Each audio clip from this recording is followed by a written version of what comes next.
আসসালামু আলাইকুম রহমতুল্লাহ। Welcome to my channel technique easy English.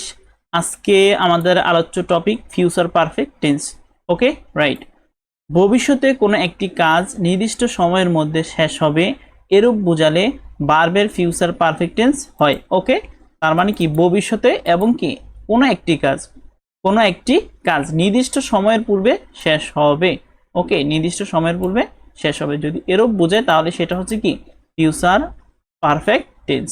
Note: অনেক সময় ফিউচার পারফেক্ট টেন্সে দুইটি কাজ সংগঠিত হয়, একটি কাজ আগে শেষ হয় এবং আরেকটি কাজ পরে শেষ হয়। রাইট? যে কাজটি আগে শেষ হয় তা ফিউচার পারফেক্ট টেন্স এবং যে কাজটি পরে শেষ হয় তা ফিউচার ইনডিফিনিট অথবা কি present indefinite tense. Okay, right. আর যে কাজটি পরে শেষ হয় সেটা হচ্ছে কি, সেটা হচ্ছে প্রেজেন্ট অথবা ফিউচার ইনডিফিনিট টেন্স। ডান। এখন আমরা যদি স্ট্রাকচারটা দেখি সেটা হচ্ছে এটা। এখানে একটা আছে বিফোর। ওকে, এখানে একটা আছে কি বিফোর।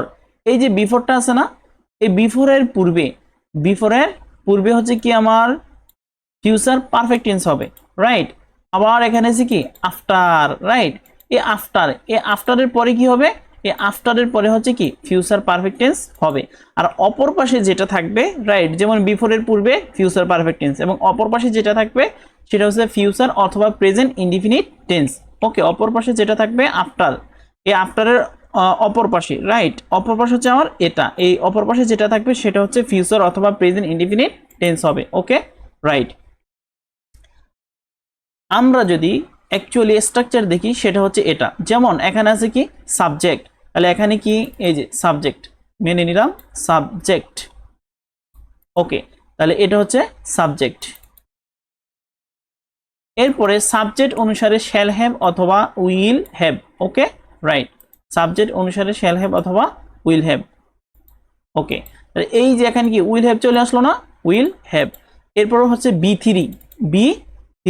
ওকে, তাহলে আমি এখানে করে দেব কি বি3। রাইট? ইনফর্মড, এখানে বি3 হচ্ছে কি ইনফর্মড। ওকে, রাইট, এই ইনফর্ম হচ্ছে কি বি3। তারপরে এখানে প্লাস ডট ডট ডট, যেমন her father of the matter, এইটুকু আমি জাস্ট কি এখানে আন্ডারলাইন করে দিলাম। Okay, right, her father of the matter. এরপরে বিফোর, এখানে আছে কি আমার বিফোর। Right, before. ওকে, এখন বিফোরের পূর্বে তো হচ্ছে কি ফিউচার পারফেক্ট টেন্স, তাহলে এটা কি ফিউচার পারফেক্ট টেন্স না? অবশ্যই কিন্তু এটা ফিউচার পারফেক্ট টেন্স। আমরা এখানে কি এই যে গঠন আছে না, এই গঠন দেখি কি আমরা বলতে পারবো যে কি এটা হচ্ছে ফিউচার পারফেক্ট টেন্স। রাইট? ডান। এরপরে ফিউচার অথবা প্রেজেন্ট ইনডিফিনিট টেন্স। ঠিক আছে, তাহলে এখানে কি এই যে এই সম্পূর্ণটুকু আছে না, এই সম্পূর্ণটুকু কি, এই সম্পূর্ণটুকু কিন্তু আমার কি ফিউচার ইনডিফিনিট টেন্স, এখানে কিন্তু এটা দেখাই যাচ্ছে। ওকে, রাইট। এরপরে আমরা এই সেন্টেন্সটা যদি দেখি সেটা হচ্ছে এটা, I will have inform her father of the matter before Rita reach home. Right? তাহলে এখানে কি এই যে বিফোর, মেনে নিলাম বিফোর, এই যে এইটা এখানে এই টেন্সটা, এটা হচ্ছে আমার এখানে আমি এই কালারটা করে দিচ্ছি এটা। রাইট? এটা হচ্ছে future indefinite tense. Okay, right. আর এই যে এটা আছে এটা হচ্ছে আমার কি প্রেজেন্ট ইনডিফিনিট টেন্স। কারণ কি আমি এটাকে ফিউচার ইনডিফিনিট টেন্সও করতে পারবো, চাইলে কি প্রেজেন্ট ইনডিফিনিট টেন্সও করতে পারবো।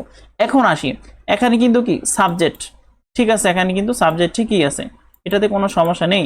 এরপর কি গঠন অনুসারে কি উইল হ্যাভ না, উইল হ্যাভ, তাহলে এটা হচ্ছে আমার উইল হ্যাভ। এরপর হচ্ছে বি3, সব কিছু এখানে কি ঠিকঠাক কিন্তু আছে, বি3। এরপর হার father of the matter, her father of the matter এইটুকু, এবং বিফোরের পরে হচ্ছে প্রেজেন্ট ইনডিফিনিট টেন্স হয়ে গেছে। তো আই থিঙ্ক এটা কিন্তু বোঝা গেল। এখানে ফিউচার পারফেক্ট টেন্স অনুসারে কিন্তু কি এই কাজটা এখানে হয়েছে। ওকে, রাইট, গঠনগুলো হয়ে গেছে। ডান। এখন আমরা আফটারের ব্যবহারটা দেখব, সেটা হচ্ছে এটা, এই যে এখানে কি দেওয়া আছে, এখানে আফটার, তাহলে আফটারের পরে থাকবে কি, আফটারের পরে থাকবে future perfect tense. Okay, right. তাহলে এখানে প্রথমে কি দেওয়া আছে সাবজেক্ট। ওকে, সাবজেক্ট আমরা এটা কি মেনে নিলাম। অ্যাকচুয়ালি এই যে পুরোটা, এই পুরোটা কোন টেন্স অনুসারে আছে, এটা ফিউচার ইনডিফিনিট টেন্স। কিন্তু এখানে যদি আমরা এইটুকু চিন্তা করি তাহলে এখানে কি রিতা, রাইট?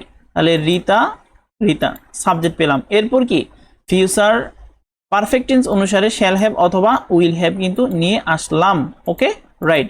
এরপর রিচড, আচ্ছা এটা হচ্ছে লাল কালার, সবুজ কালার দিয়ে দিলাম।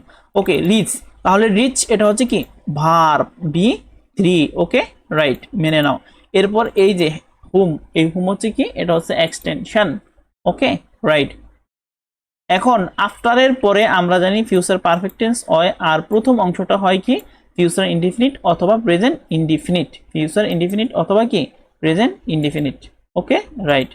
এরপরে যদি আমরা এই বাক্যটা দেখি, সেটা হচ্ছে কি এখানে আফটার আছে, ইয়েস। তা আফটার থাকার মানেটা কি?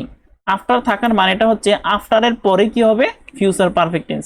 এটা কিন্তু কি গঠন অনুসারে কিন্তু ফিউচার পারফেক্ট টেন্স আছে, এতে কোনো সন্দেহ নেই। ওকে, তাহলে প্রথমে কি সাবজেক্ট, এরপর হচ্ছে কি উইল হ্যাভ অথবা শ্যাল হ্যাভ, যে কোনো একটা। আমরা এখানে নিয়ে আসলাম উইল হ্যাভ অথবা শ্যাল হ্যাভ, ঠিক আছে, রাইট, ডান। এরপর হচ্ছে বি3, এখানে বি3 কি আছে, এখানে বি3 আছে হচ্ছে রিস্ট। ওকে, এবং এটা হচ্ছে কি হুম। ও রাইট, ডান। এই যে আফটারের প্রথম অংশটা, রাইট, এই আফটারের প্রথম অংশটা হচ্ছে কি এখানে কি প্রেজেন্ট ইনডিফিনিট টেন্স। তাহলে আফটারের প্রথম অংশটা প্রেজেন্ট ইনডিফিনিট টেন্সও হতে পারে, ফিউচার ইনডিফিনিট টেন্সও হতে পারে। তবে আফটারের পরের অংশটা কিন্তু আমাদেরকে কি ফিউচার পারফেক্ট টেন্সই করতে হবে, রাইট, ডান। লক্ষণীয়, উপরের বাক্যগুলোতে দুইটি করে কাজ লক্ষ্য করা যাচ্ছে। একটি রিতা বাড়ি পৌঁছানো এবং আরেকটি তার বাবাকে বিষয়টি অবগত করানো। ওকে, রাইট। তাই নিয়ম অনুযায়ী যে কাজটি প্রথমে সম্পূর্ণ হলো সেটা ফিউচার পারফেক্ট টেন্স করা হয়েছে, রাইট, এবং যেটি এবং অন্য টেন্সটি প্রেজেন্ট ইনডিফিনিট অথবা ফিউচার ইনডিফিনিট টেন্সের যে কোনো একটি টেন্সে করা হয়েছে। ওকে, রাইট। অজানা কথা, তো দেখি অজানা কথা কি এখানে। এই টেন্সে বিফোর এবং আফটার কনজাংশন হিসেবে দুইটি ক্লোজের মাঝে বসে। তাহলে বিফোর এবং হচ্ছে কি আফটার কি হিসেবে বসবে, বিফোর এবং আফটার দুইটি ক্লোজের মাঝে কনজাংশন হিসেবে বসবে। ওকে, রাইট। এখানে দেওয়া আছে এটা অনেক সময় ফিউচার পারফেক্ট টেন্সের চিহ্ন হিসেবে বাই অথবা উইথিন প্লাস কি টাইম বসবে। ওকে, রাইট। তাহলে বাই অথবা উইথিন প্লাস টাইম হবে, এইটুকু কিন্তু কি খুবই গুরুত্বপূর্ণ, খুবই গুরুত্বপূর্ণ, ঠিক আছে, রাইট। দ্বন্দ্ব দূর করে নেই। ওকে, রাইট। তাহলে দুইটি ঘটনা ছাড়াও শুধুমাত্র একটি কাজ নির্দিষ্ট সময়ের মধ্যে শেষ হলে তা ফিউচার পারফেক্ট টেন্স হতে পারে, এটাও হতে পারে, কোনো সমস্যা নাই, রাইট। ওকে, নির্দিষ্ট সময় বেঁধে না দিলে তা সিম্পল ফিউচার ইনডিফিনিট টেন্স হয়। যদি কোনো কি নির্দিষ্ট সময় বেঁধে না দেয় তাহলে সেটা হচ্ছে কি সিম্পল ফিউচার টেন্স হয়। ওকে, রাইট। এক্সাম্পল যদি আমরা এখানে দেই, যেমন এখানে দেওয়া আছে এটা Monir will have finish the work within one time. তাহলে এখানে এই যে উইথিন আছে না, এই উইথিন কি এখানে টাইমটা বেঁধে দিছে না, রাইট, টাইমটা কিন্তু এখানে কি বেঁধে দিছে, ঠিক আছে, রাইট। এবং কি এই যে উইথিনের পরে এখানে কি আছে একটা টাইম সময় আছে। তাহলে আমরা কি জানি উইথিন হচ্ছে কি, উইথিন হচ্ছে কুলু। কিসের কুলু? উইথিনের পরবর্তী যদি সময় থাকে তাহলে সেটা ফিউচার পারফেক্ট টেন্স হয়ে যায়, এটা আমরা বলতে পারবো এটা হচ্ছে ফিউচার পারফেক্ট টেন্স।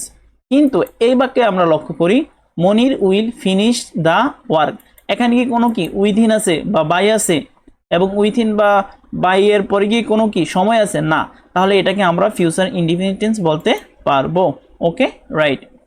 এই সেন্টেন্সটা যদি আমরা দেখি সেটা হচ্ছে এটা I will have finished the unfinished work by 2025। Okay, right. তাহলে এখানে কিন্তু বাই আছে, আমি কিন্তু কুলু একটা পেয়ে গেলাম, রাইট। এবং কি এই যে বাইয়ের পরে কি থাকে এখানে, রাইট, বাইয়ের পরে এখানে থাকবে হচ্ছে এটা, এটা কি, এটা হচ্ছে সময়। তাহলে উইথিন এবং বাইয়ের পরে যদি সময় নির্দেশ থাকে তাহলে সেটা ফিউচার পারফেক্ট টেন্স, ঠিক আছে, রাইট। তো এটা ছিল আমাদের ফিউচার পারফেক্ট টেন্স নিয়ে আজকের আলোচনা।